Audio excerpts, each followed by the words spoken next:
السلام عليكم ورحمة الله وبركاته.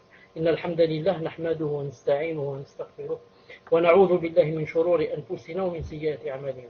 من يهده الله فلا مضل له ومن يضلله فلا هادي له، وأشهد أن لا إله إلا الله وحده لا شريك له، وأشهد أن محمدا صلى الله عليه وسلم عبده ورسوله. يا أيها الذين آمنوا اتقوا الله حق تقاته ولا تموتن إلا وأنتم مسلمون. يا أيها الناس اتقوا ربكم الذي خلقكم من نفس واحدة وخلق منها زوجها وبث منهما رجالا كثيرا ونساء، واتقوا الله الذي تساءلون به والأرحام إن الله كان عليكم رقيبا. يا أيها الذين آمنوا اتقوا الله وقولوا قولا سديدا يصلح لكم أعمالكم ويغفر لكم ذنوبكم، ومن يطع الله ورسوله فقد فاز فوزا عظيما. ألا إن أصدق الكلام كلام الله، وخير الهدي هدي محمد صلى الله عليه وسلم، وشر الأمور محدثاتها وكل محدثة بدعة وكل بدعة ضلالة وكل ضلالة في النار. أما بعد، حياكم الله جميعا en cette soirée du 15 Ramadan 1431 de l'Hégire, ce qui correspond avec le jeudi 26 août 2010 bi'idhnillahi subhanahu wa ta'ala. Et comme aujourd'hui je n'ai pas beaucoup de temps avec vous, c'est-à-dire que je dois quitter à minuit, c'est-à-dire dans 45 minutes, donc je crois qu'on va passer directement, Inch'Allah Ta'ala, à vos questions. Donc, Inch'Allah Ta'ala, comme vous savez, vous commencez par me donner les questions qui ont rapport avec le Siyam, avec le Ramadan et les Tarawih. Quand il n'y a plus ce genre de questions, on passe aux questions, par exemple, qui ont rapport à la Aqidah. Sinon, on passe aux questions qui ont rapport avec la Salat, Inch'Allah Ta'ala. Quant aux questions, Inch'Allah Ta'ala, qui ont rapport avec le divorce, on les laissera, Inch'Allah Ta'ala, pour après le Ramadan. Sauf la sœur à laquelle on avait promis de répondre et qui, la fois passée, j'avais demandé si elle était présente pour qu'on commence par sa question et qu'il n'y avait pas eu de suite. Donc le divorce, Inch'Allah Ta'ala, la bagarre, les disputes, on les laisse, Inch'Allah Ta'ala, car dans ce mois, c'est le mois de, on voudrait réunir les familles dispersées, on voudrait réunir nos cœurs, on voudrait s'aimer, on voudrait ceci, et non pas parler de disputes, de divorce, de tafriq. Comme Inch'Allah Ta'ala, si vous avez Inch'Allah Ta'ala, je vous donne le micro, Bid'Allah Ta'ala, tfadlou. Même s'il y a déjà une question, vous me la donnez, que je réponde le temps que vous preniez les autres. Tfadlou. Assalamu alaikum wa rahmatullahi wa barakatuh. Barakallahu fikum pour le temps que vous nous accordez. Qu'Allah vous accorde le firdaus. Une personne qui ne peut pas jeûner durant le mois de Ramadan pour cause de maladie ou autre,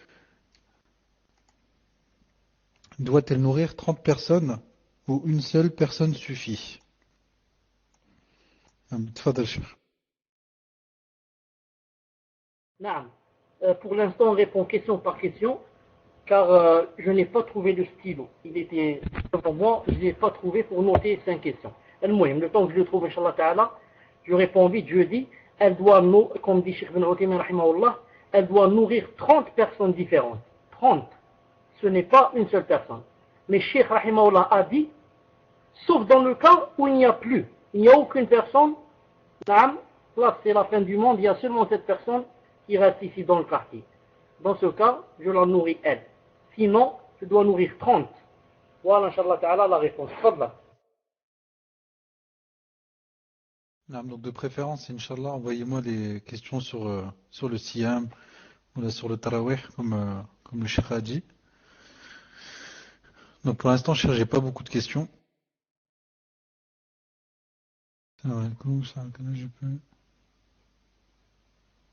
Donc les questions pour la Aqidah, vous pouvez m'envoyer, Inch'Allah. La personne qui me demande en PV. Tfadal Cheikh. Si tu n'as pas de questions, Inch'Allah Ta'ala, pour ne pas perdre de temps, on enlève, à ceux qui enlèvent le point rouge, à ceux qui ont les mains levées. Tfadal. Un par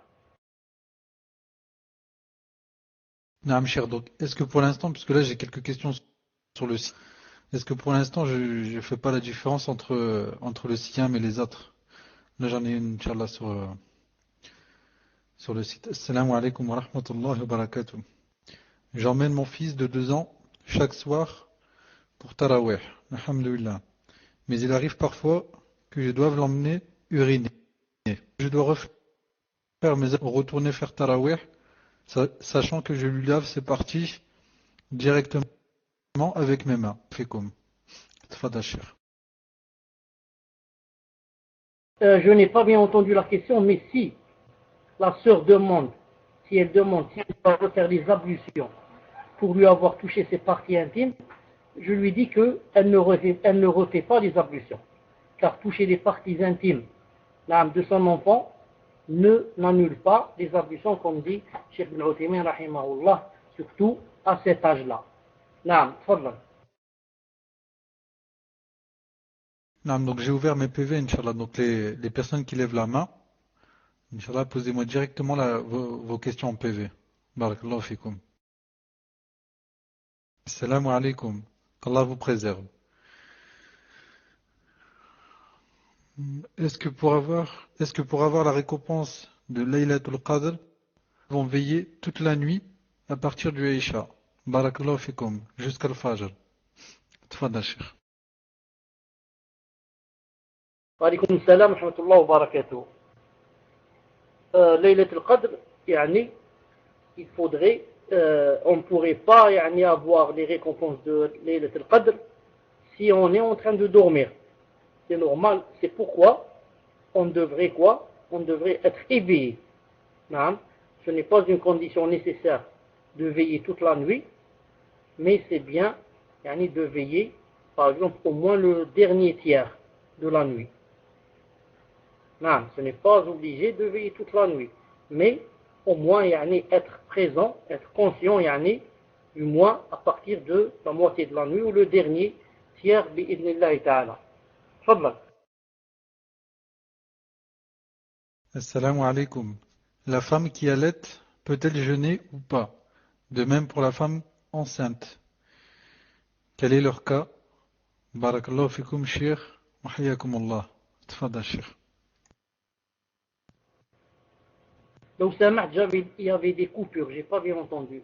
Donc Samat, aïd, barakallahu fik.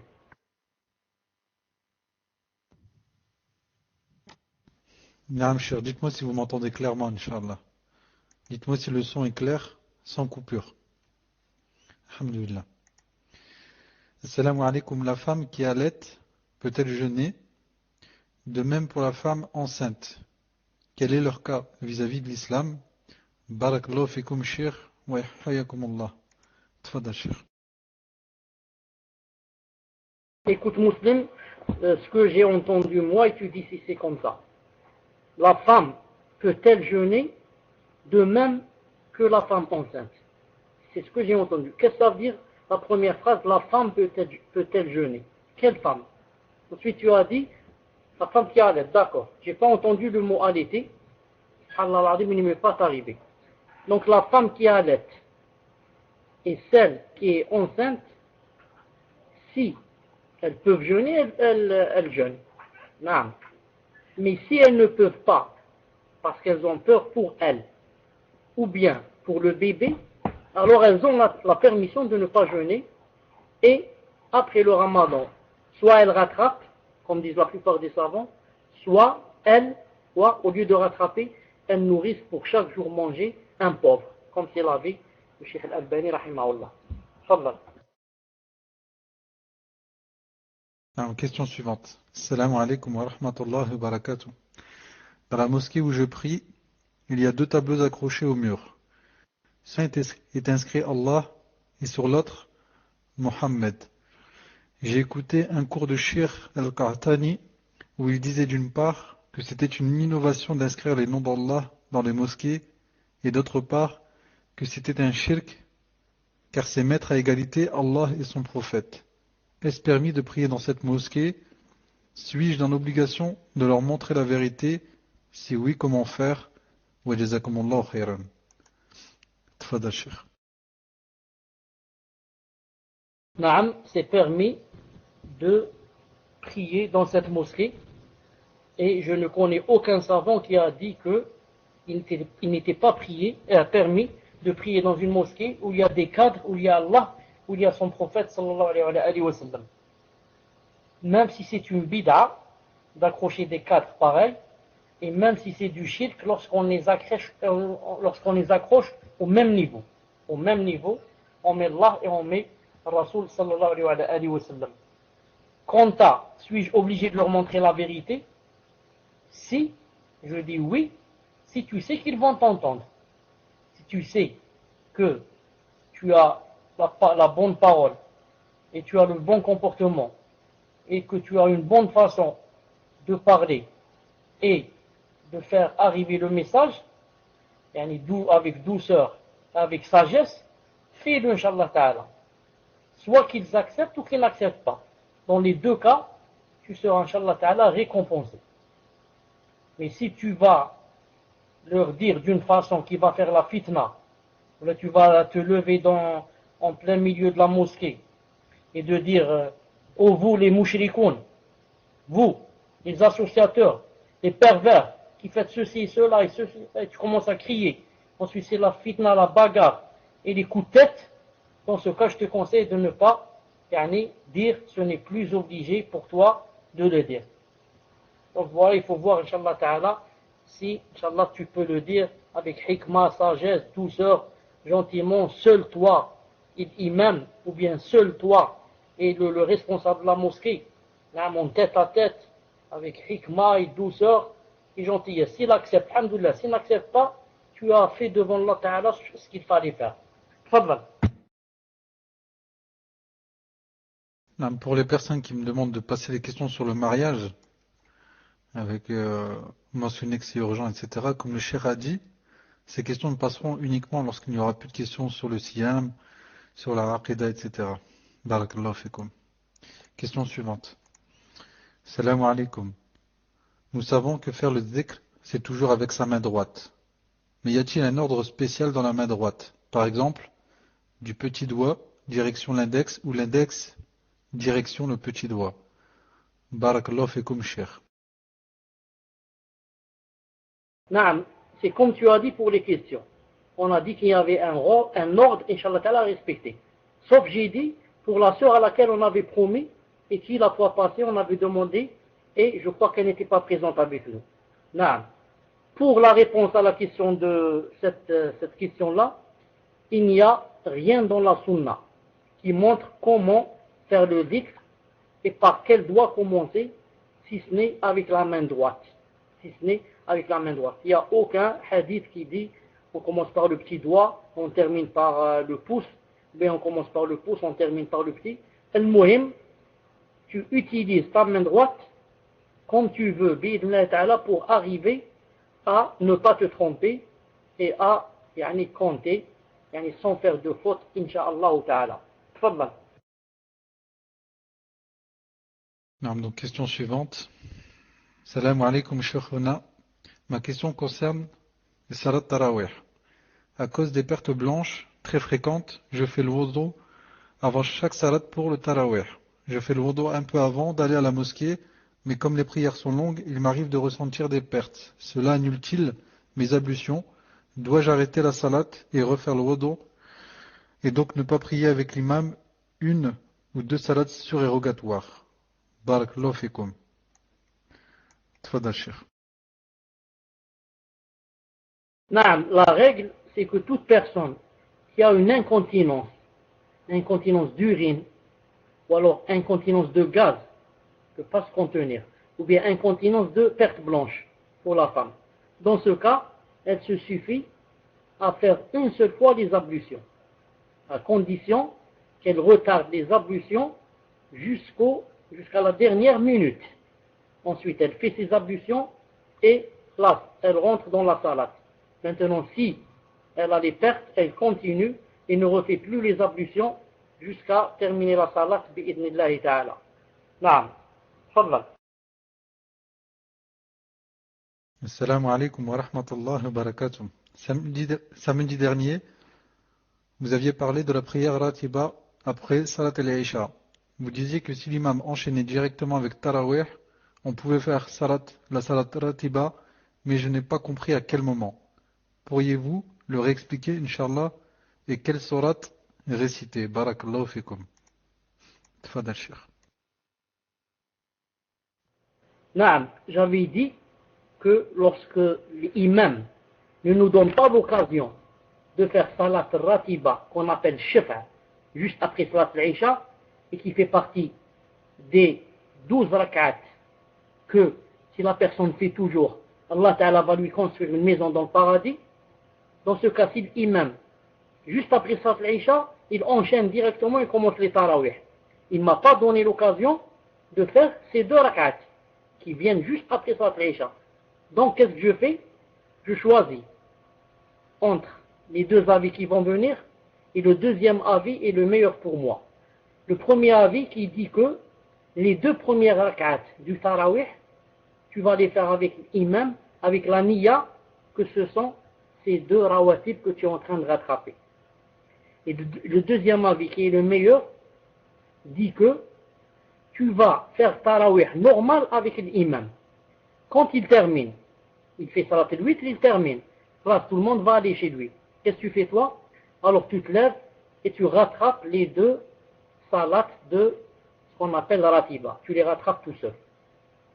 Quant à ce que j'ai dit la fois passée, j'ai dit que si quelqu'un disait où est le dalil, qu'on pouvait faire salat 2 rak'at après le 8, alors que le 8 c'est la dernière salat, on va lui dire que le prophète sallallahu alayhi wa sallam lui-même, comme l'a authentifié Cheikh Al-Albani, lui-même faisait, après salat le 8, 2 rak'at assis.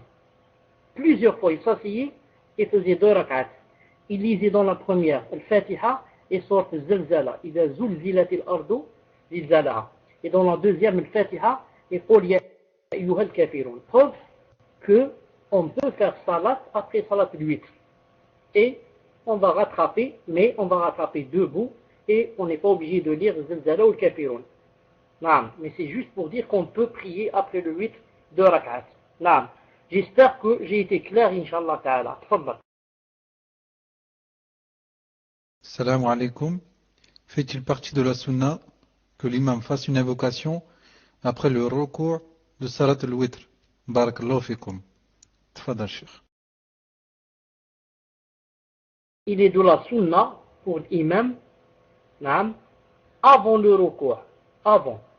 Quand il fait salat al-witr, naam, avant le recours, il a terminé la récitation, il va faire le recours, il lève les mains et il fait des doigts. Et les gens qui sont derrière écoutent et disent Amin.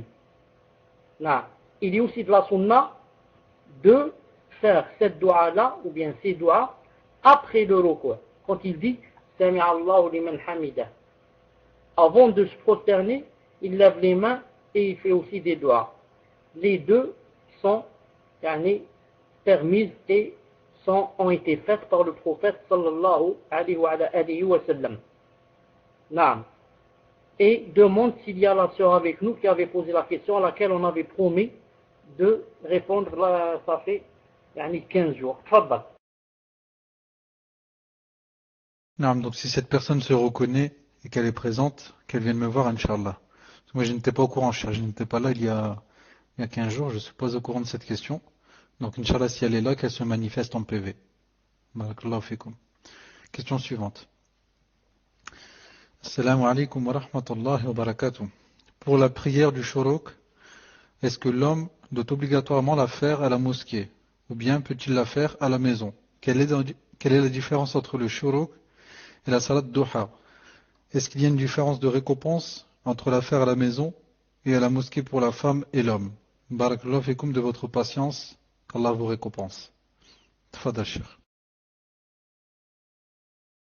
Salat al-Shuruq, c'est elle-même Salat al-Duha.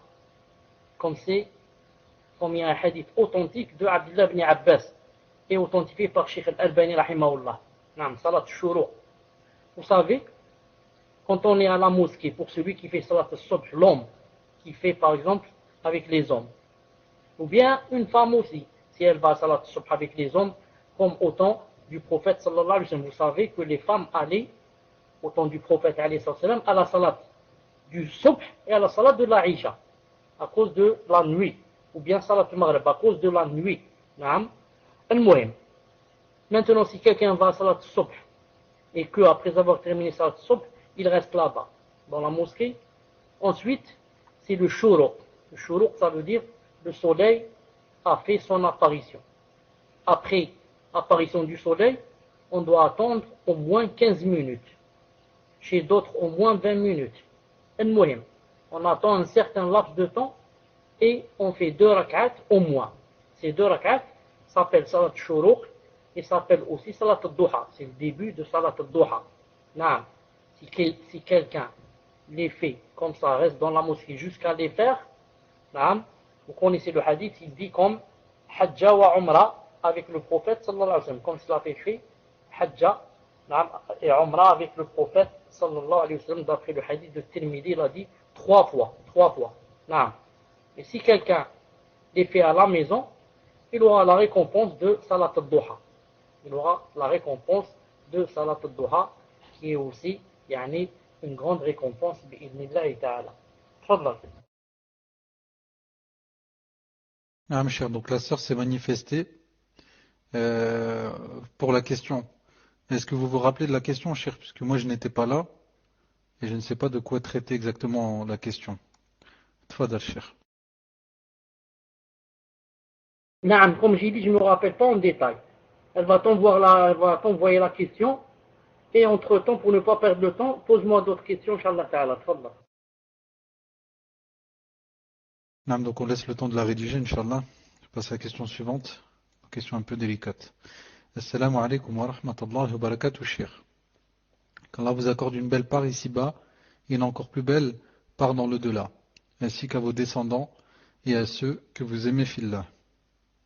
Un frère demande, est-ce que la grande expiation s'applique pour un mari ayant abusé de sa femme pendant le mois de Ramadan, mais il a commis un péché en faisant ça par derrière? Doit-il jeûner 2 mois consécutifs? Barakallahu fikum shir, qu'Allah vous accorde la pleine récompense de votre jeûne.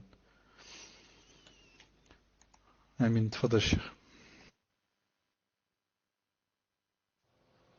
Si tu pouvais répéter la question, Barakallahu fik.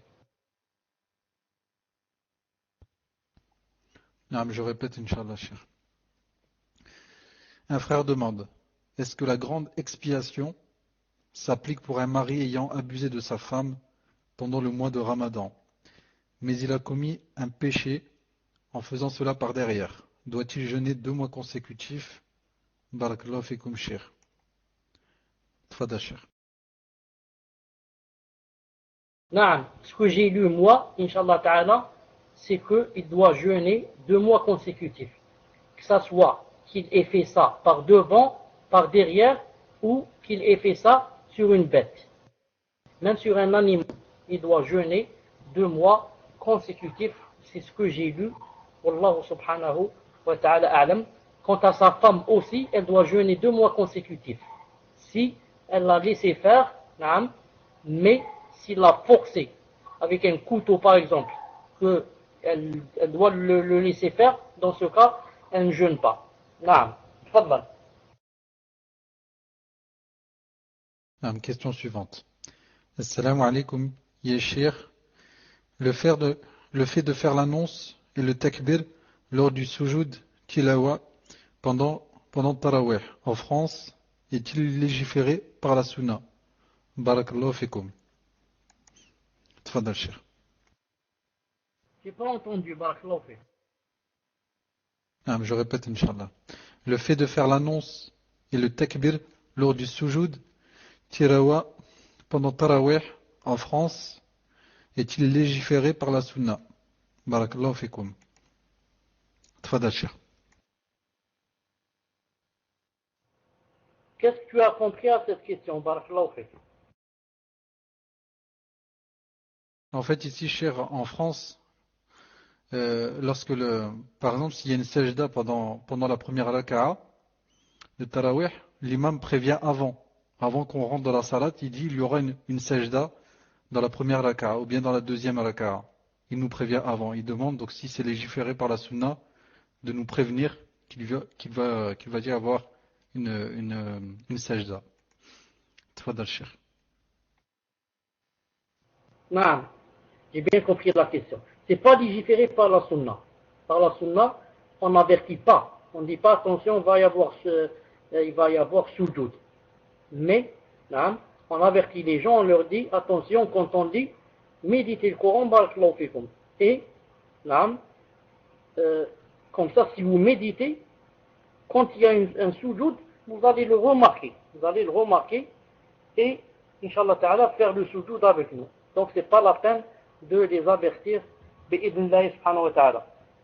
Je reviens juste un peu à la question de celle qui était avant celle-là, à la personne qui avait dit qu'elle avait fait une chose pendant le Ramadan et que si elle devait jeûner 2 mois ou pas, je dis ici une chose.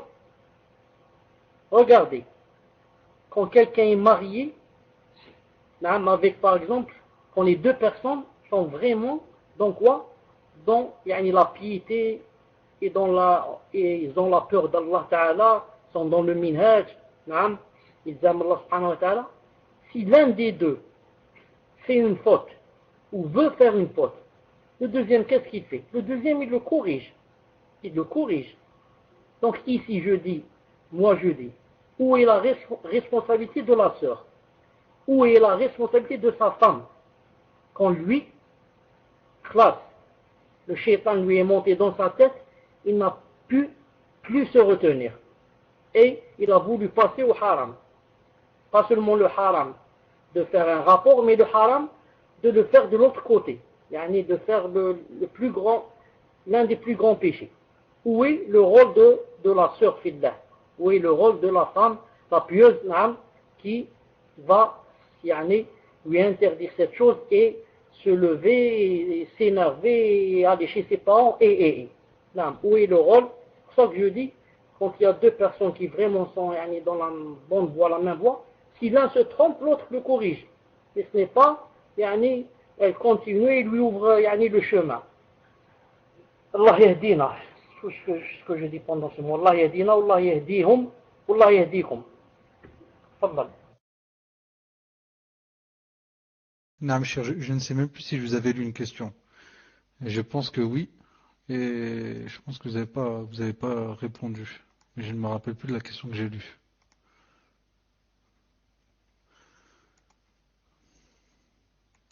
Alors, Alim, cher, est-ce que vous vous rappelez que je vous ai lu une question? Parce que comme j'ai beaucoup de questions et que je suis en train de les prendre en PV, j'ai du mal à faire la part des choses. Non.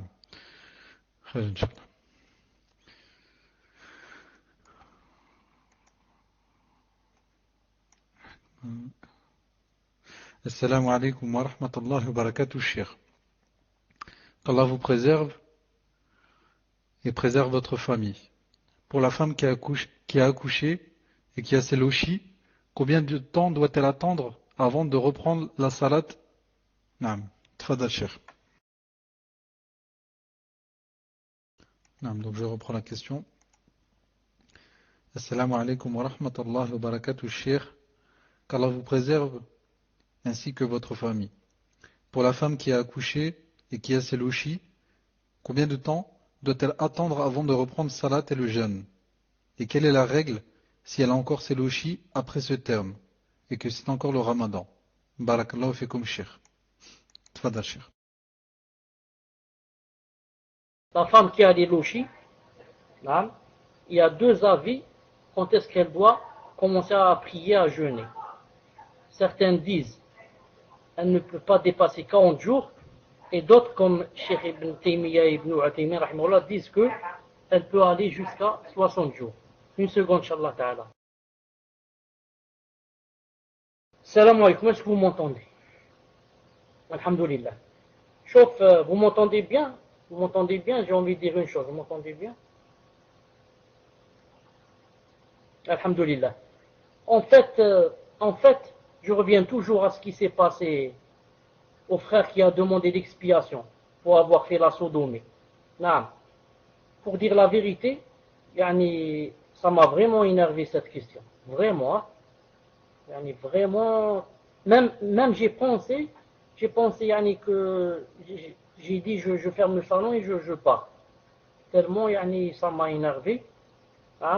que des choses se passent, des choses pareilles se passent pendant le mois de Ramadan, pendant le mois sacré, le mois où la récompense est multipliée par mille et des millions de hasanat, et où le péché est multiplié par des milliers et des millions de péchés. Pendant ce mois, je vais faire cette chose. Si c'était pas pendant ce mois, un mois normal, n'importe quel mois, celui qui fait ça, le prophète a dit, faqad kafara bima nuzila ala Muhammad. Kafara, il a fait kufr de ce qui est descendu sur moi. Qu'est-ce qui est descendu sur lui? Ce qui est descendu sur lui, c'est le Coran. Qu'est-ce qu'il y a dans le Coran? Qu'il ne faut pas faire cette chose. Subhanallah al-Azim. Donc, faire une chose pareille pendant le mois de Ramadan, c'est vraiment, de toute façon, Allah subhanahu wa ta'ala pardonne même le shirk et le grand shirk. Mais ça montre vraiment que la personne, vraiment, ça lui manque la piété. Ça lui manque. Et lui, la personne qui a posé la question, et la femme, la sœur, surtout, elle peut-être beaucoup plus. Parce qu'elle a accepté. Là, si elle avait voulu, elle l'aurait envoyé je ne sais pas où. Mais elle a accepté. Là, au lieu de le gronder, au lieu de demander talaq. Il dit, puisque tu demandes des choses pareilles, moi je demande talaq alors. Là, je vais chez mes parents. Elle laisse faire des choses pareilles. Ensuite, on dit salaf, salafiyya et salafi, salafiyya. Tout ça, ça tient pas debout, Allah. Non, ça tient pas debout. De toute façon, je demande à ce frère, mais à cette sœur, de craindre Allah subhanahu wa ta'ala et de demander le grand pardon à Allah subhanahu wa ta'ala. De demander le grand pardon pour avoir fait ce grand péché, ce très grand péché pendant ce mois. Si ce n'était pas pendant ce mois, c'est un très grand péché. Qu'en est-il pendant ce mois l'azim où les gens passent la nuit à prier, à pleurer, et pendant la journée, regardez ce qu'il va faire. Là.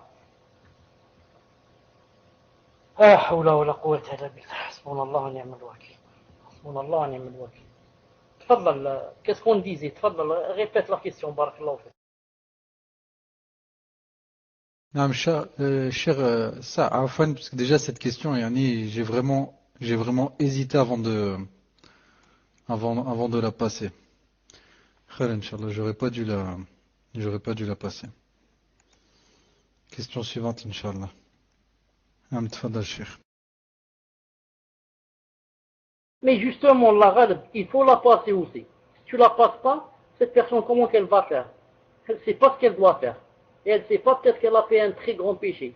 Et elle croit que c'est comme si elle a embrassé pendant le ramadan ou elle a enlacé, je ne sais rien. Enfin, c'est la même chose. Non, c'est bien que de poser la question pour que la personne sache. Peut-être que ça a dû lui faire quelque chose. Peut-être que maintenant elle regrette. Peut-être que maintenant elle a juré de ne plus refaire cette chose. Et comme ça. Naam. Allah subhanahu wa ta'ala est repentant et accepte pour les sincères. Mais c'est nous qui sommes faibles et qui, bien sûr, il y a des choses qui nous étonnent comme ça et qui nous énervent. Naam. Tfaddal.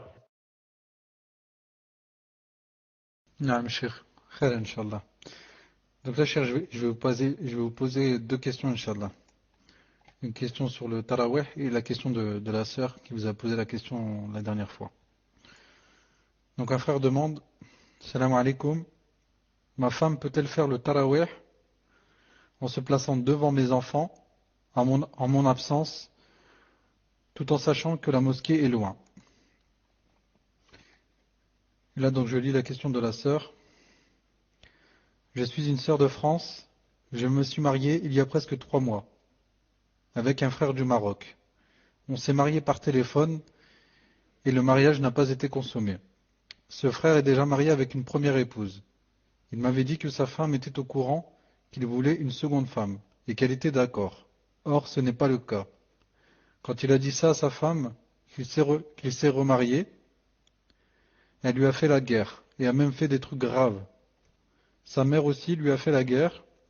Elle m'a même appelé pour me dire que je ne suis pas la bienvenue dans la famille et qu'elle n'acceptait pas ce mariage. et que j'allais le regretter si je vais là-bas. C'est là-dessus. Sa femme aussi a mêlé son ami qui a fait des histoires. Moi, je ne peux pas supporter tout ça. Ça m'a rendu malade. Comment, comment pourrais-je aller vivre là-bas avec une ambiance pareille? Je lui dis que je ne peux plus rester avec lui et qu'il devait me libérer, mais lui ne veut pas. Ai-je le droit de demander le khola? Il insiste pour me garder. Est-ce que j'ai droit de lui demander qu'il fasse un choix entre elle et moi? Car je ne peux pas vivre comme ça. Et quels sont ses droits sur moi et mes droits sur lui, sachant que nous ne vivons pas, que nous ne vivons pas encore ensemble? Car il ne dépense vraiment rien pour moi et n'a pas les moyens, dit-il. Est-il possible que vous m'enregistrez la réponse, Inch'Allah? C'est très important. Barakallahu fikoum, pour que je le fasse écouter à mon mari. Non, donc si vous faites écouter la réponse à votre mari, est-ce qu'il comprend le français? Est-ce que vous voudriez que le cher réponde en arabe ou là en français? Tfadal, cher. Non, c'est une bonne question. Ensuite, si tu pouvais répondre, Inch'Allah Ta'ala, à la première question, c'était quoi? Non, mais la première question, cher, c'était sur le frère demande si sa femme peut faire le tarawih en présence de ses enfants en se plaçant devant eux lorsqu'il est absent et il dit que la mosquée se trouve très loin de chez lui. Non, et donc la sœur dit qu'il comprend très bien le français, cher. Donc peu importe pour la langue. Tfadal, cher. Muslim, est-ce que tu veux dire que la sœur guide les enfants derrière elle? Est-ce que c'est ça? Non, cher, c'est bien ça. Du moins, c'est ce que j'ai compris. Tfadal, cher. Non, ce que je sais, bi'idnillahi ta'ala, c'est que la femme ne guide pas un homme, ni un enfant, s'il est yani, garçon. Non, la femme guide les femmes et guide les filles. Maintenant, guider un garçon, je n'ai jamais lu ça, ni su que ça se faisait. Une seconde, Inch'Allah Ta'ala, téléphone. Naam, vous m'entendez? Et comme je disais, Inch'Allah Ta'ala, je verrai encore plus sur cette question, bi'idnillahi ta'ala. Parce que je sais que l'homme guide les hommes et les femmes, et la femme guide les femmes seulement. Non. Ensuite, quel âge qu'elle a? Quel âge qu'elle a cet enfant? Tfadal. Donc le frère qui m'a posé la question, euh, quel âge ont vos enfants? Parce qu'apparemment ils sont plusieurs. Donc il y a 7 ans, cher. 7 ans et 8 ans. Et 4 ans. Hafizahumullah. 7 ans, 8 ans et 4 ans. Et cher, également, il y a la personne sur la question d'Eloshi me fait rappeler que vous n'aviez pas fini de répondre à sa question. Vous avez été interrompu durant la réponse. Tfadal, cher. Sahih. Pour guider, j'ai dit l'homme guide les hommes, guide les garçons aussi et les filles. Mais la femme, elle guide seulement les femmes et les filles. Et les filles. Sauf maintenant si elle guide des enfants, peut-être qui ne sont pas conscients, de 3 4 ans. Sinon, quand l'enfant est conscient, il arrive à 5 6 7 ans, c'est lui qui doit guider. C'est lui, si on veut, on le met devant et sa mère et les autres se mettent derrière lui. C'est lui qui doit les guider s'il a 7 ans, par exemple, il a 6. Comme dans le Sahabi que je vous ai cité la fois passée, Amr ibn Salama, ou bien ibn Salima, qui guidait les Sahabins avec 6 ou 7 ans. Et juste, c'est aussi pour l'encourager aussi. Et si c'est seulement Tarawih, et si c'est dans la maison, même s'il prend le livre, ça ne fait rien. S'il met un livre devant lui pour qu'il lise. En même temps, on l'encourage. Là. Pour les louchis, j'avais dit qu'il y avait 2 avis. L'avis qui dit on arrête à 40 jours, même s'il y a du sang. Cet avis de Cheikh Al-Albani, beaucoup, et de Salama, disait que pendant le temps des Sahaba, la femme ne dépassait jamais 40 jours. Et que le 41e jour, elle se lavait et commençait à prier et jeûner. Et le deuxième avis de Cheikh Ibn Uthaymin, qui dit que, et Cheikh Al-Albani qui dit que, s'il y a du sang, Elle peut rester comme ça jusqu'à 60 jours. Wallahu a'lam. Moi, je suis, comment on dit, je suis convaincu par le premier avis de Cheikh Al-Albani parce qu'il est basé sur une épouse du prophète sallallahu alayhi wa sallam et qui a dit que en notre temps on ne dépassait jamais 40 jours et qu'après les 40 jours ça devenait métroragie, ce n'est plus monstrueux, ça devient métroragie. Elle fait des wudu, des ablutions pour chaque salat, incha'Allah ta'ala. Il restait autre chose, naam, pour la question de la sœur, incha'Allah ta'ala, naam. Elle avait dit que si elle pouvait lui demander le khola, jeudi, et elle avait dit aussi si elle pouvait le faire choisir entre elle et l'autre épouse. Jeudi, elle a le droit de demander de se séparer de lui, car il lui avait pas dit la vérité. Et que elle, si elle avait su que par exemple il avait une femme, elle n'aurait pas accepté de lui. Donc celui-là l'a dupé, il a rusé d'elle. Et beaucoup de gens qui n'ont pas peur d'Allah subhanahu wa ta'ala font cette chose. Quand une femme par exemple leur plaît, ils la veulent sur le plan physique, c'est tout, charnellement. Alors il est prêt pour arriver à satisfaire ses désirs charnels, il est prêt à mentir et à ruser et à duper les gens et à faire les grands péchés, ça ne fait rien. Ça ne fait rien. L'essentiel, il arrive à ces shahawat, ces tentations. Comment arriver à ces tentations que Allah subhanahu wa ta'ala nous préserve. Je dis à cette sœur, il n'est pas permis que tu lui dises de choisir entre moi et l'autre. Car dans ce cas, ça veut dire que tu le pousses à divorcer l'autre. Non, tu lui dis, si tu me veux moi, divorce l'autre. C'est comme si tu as dit ça. Car tu le fais choisir entre toi et l'autre. Et cette chose est interdite, comme vous le savez, dans le hadith du prophète sallallahu alayhi wa sallam. Mais ce qui lui est permis, c'est de demander qu'il la libère. Il la libère et elle lui rend quoi? Elle lui rend sa dot. C'est ce qu'on appelle le khola. Et quand une femme demande comme ça à un homme, normalement il accepte. Comme a dit Cheikh Ibn Uthaymin rahimahullah. Il accepte car le prophète sallallahu alayhi wa sallam a dit à cet homme-là, à qui sa femme lui a rendu la dot, lui a dit accepte, prends la dot et accepte. La dot autrefois, c'était quoi? C'était il lui avait donné un jardin. Il lui a dit prends le hadiqa et accepte. Mais maintenant s'il ne veut pas accepter, dans un pays islamique, le juge va le forcer à accepter. Donc, je dis à ce frère, qu'Allah subhanahu wa ta'ala, et je conseille de libérer cette femme, car c'est pas possible de vivre avec une femme qui n'est pas d'accord et qui n'est pas consentante au mariage et auquel je ne plais pas et qui ne veut pas rester avec moi. Pourquoi ça sert qu'on vive ensemble si on ne s'aime pas, si on se déteste, si déjà au début, je sais pas quoi, j'ai contre toi, je suis contre toi déjà au début. Déjà au début, j'ai de la haine envers cette personne. À quoi ça sert de rester ensemble? Naam. Voilà, Inch'Allah ta'ala, pour la réponse d'aujourd'hui. Comme je vous avais dit, on va s'arrêter ici, Inch'Allah Azza wa Jal. Naam, on va terminer, Inch'Allah ta'ala, samedi. Subhanakallahumma bihamdik.